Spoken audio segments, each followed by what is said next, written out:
here we go, ladies and gentlemen. So we have this blueprint. It's got the dimensions on it.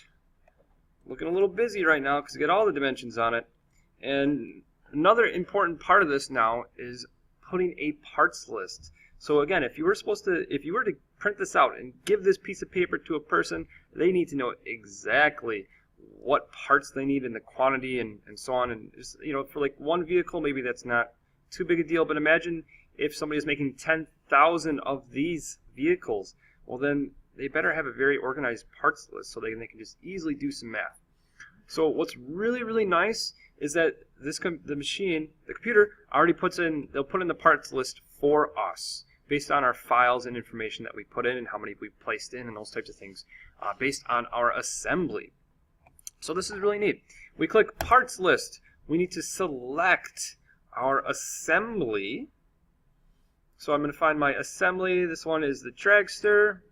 And then you should just all be able to leave how it is. You can mess with that if you want, but you should just be able to leave how it is. I click OK. And then here's where my part list is going to be, the size. I'm going to drag it and either put it down here or here. Those would be the two spots. This usually tends to work out very nice for most people. I click there, and bam, there's my parts list. It tells me the item number. It tells me how many. And then it gives me the part number, or we should call that the file name. So that's where it's very important that you stay organized and that all these different files, that you save them with an appropriate name. So if this is a straw with all uppercase letters, I'm going to name it straw. I'm not going to name it squiggly something or unicorn. Like, no, that doesn't make sense. I'm going to name it something very intelligently so people understand what it is, because it automatically shows up in here. If you want to type in a description, you can.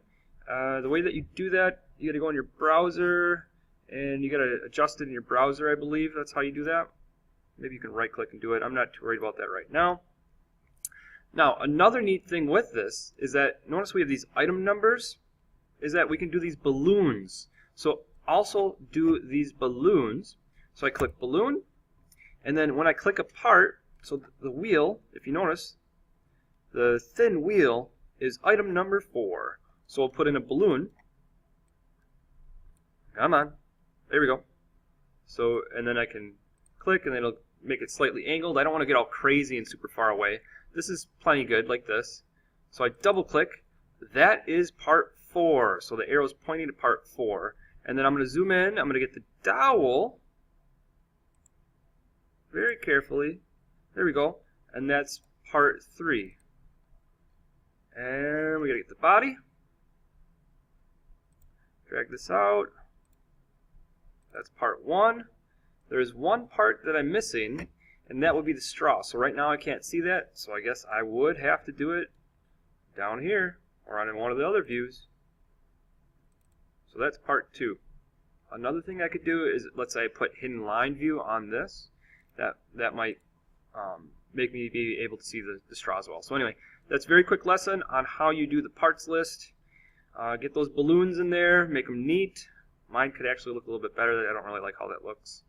And then type in descriptions if you want. Adjust your file names so they actually are nice.